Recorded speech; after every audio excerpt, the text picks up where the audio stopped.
Sometimes we don't think about just going to grab a simple glass of water from our tap water and whatnot, and what it takes for it to go through that and us actually get to a drinking point. So I'm proud to actually bring on here and celebrate and talk about National Drinking Water Week. We actually have joining the splash Water and Sewer Utilities Director for West Bloomfield Township, Justin Taylor, joining the splash. Thank you so much for joining us, Justin. Yes, good morning. Thank you for having me. So we're talking about a very, very important issue, something that we all probably take for granted. Let me tell you first and foremost. So you're the man that's kind of behind everything and see how things are running. I want you to first and foremost tell us any misconceptions about our local drinking water that you may know of, heard of, that you want to debunk just first off. Yeah, I guess a common misconception when it comes to our local drinking water here for West Bloomfield, um, we don't we don't collect or draw raw water from within our borders. The water that we are delivering to all of our customers that comes from the Lake Huron watershed. It is gathered and treated by Great Lakes Water Authority, Mm, and then delivered to our master vaults, where it then enters our distribution system. There's like 88 other community, cities, villages, townships in Southeast Michigan that we all receive our water from that Lake Huron watershed, or excuse me, through Great Lakes Water Authority. okay. Once it gets here, it has been treated. It's tested at the plant level. It's tested in their distribution system. We run tests here in our distribution system so that when you turn on your faucet in the home, Mm-hmm. you're getting safe drinking water. Correct, correct. Even the water faucet, the water hose outside your home, things of that nature. So just to clarify, we aren't drinking water from Orchard Lake and Sylvan Lake. We're coming from the Great Lakes, which is being regulated by the Great Lakes Water Authority, like you said, and then coming to us being filtered, clean, and ready for consumption. Correct. Correct. Yes, Just sir. want to make sure. Okay, great, great. So we just recently discussed a situation with an oily substance being on the road, Square Lake and Middle Belt Road here in the community. And we just learned that there were some fabric-like bags placed on these culverts to try to prevent runoff going into our waters, our streams, our lakes. Now, even though we may not be drinking that water, can you just talk about what residents in general can do to kind of keep our drinking water safe if there's anything we can do? Yeah, absolutely.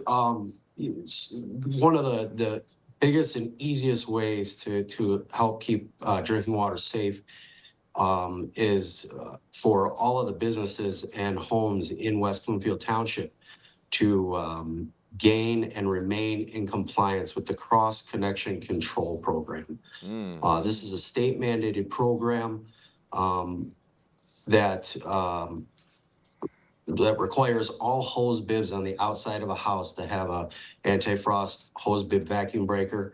If a home has an irrigation system that is connected to city water, there's a vacuum breaker on that as well. And this fairly new state program requires at a residential level that device be tested once a year.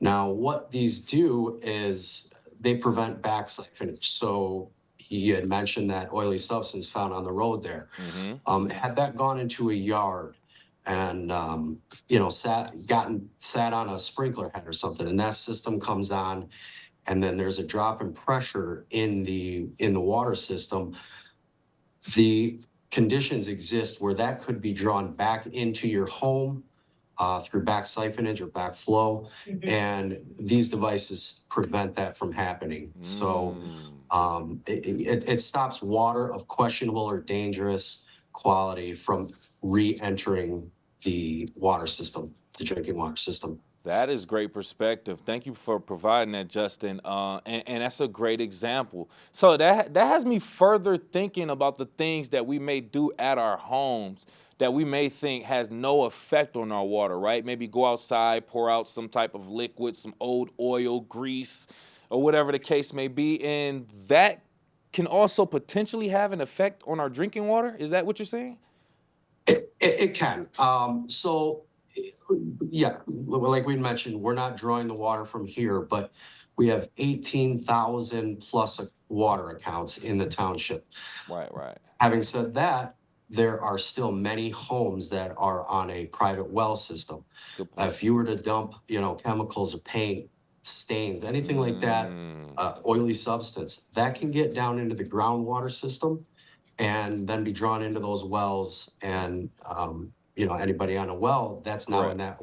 in the aquifer where they're Hmm. drawing their drinking water from. Yeah. On a larger level, regional level, same kind of idea that could make its way into the Great Lakes system through streams, rivers, and then it gets into what we are now drawing for, or Great Lakes Water Authority is now drawing to treat and deliver to us as safe drinking water. Hmm. See, that's why we say, even though it's on your own property, you could still affect other people. So it may not True. directly affect you, but just be considerate. Just keep that stuff in mind. We're talking right now with Justin Taylor, Water and Sewer Utilities Director for West Bloomfield Township, talking a little bit about National Drinking Water Week is full effect. Also, about a few other things going on. I'm just seeing right here, Oakland County and United Way of Southeastern Michigan launched a new water affordability program. Can you tell us a little bit more about this program? Do you have any information regarding this? Yeah, yeah. Um, so as you said, Oakland County Water Resource Commissioner Jim Nash and the United Way of Southeast Michigan have teamed up and created a hardship assistance program. Hmm. This is for homeowners, which include those within West Bloomfield, that may not reach the minimum threshold required to get into a federal assistance program. This is a local program here, and that can help homeowners pay past dues, which in turn stops a past due from maybe rolling to their taxes. And further down the line, could possibly create a foreclosure issue. Um, Yep. it helps that you can have your current water sewer bill paid for up to 3 months. You can also use it for assistance in having some costly plumbing repairs made, which in turn then will stop, if you got a pesky leak or a toilet valve that's not holding, you got water going from the tank to the bowl, and that water's all going through your meter, creating a large bill. You could get things repaired Yep. and it will stop future large bills from happening. Yeah.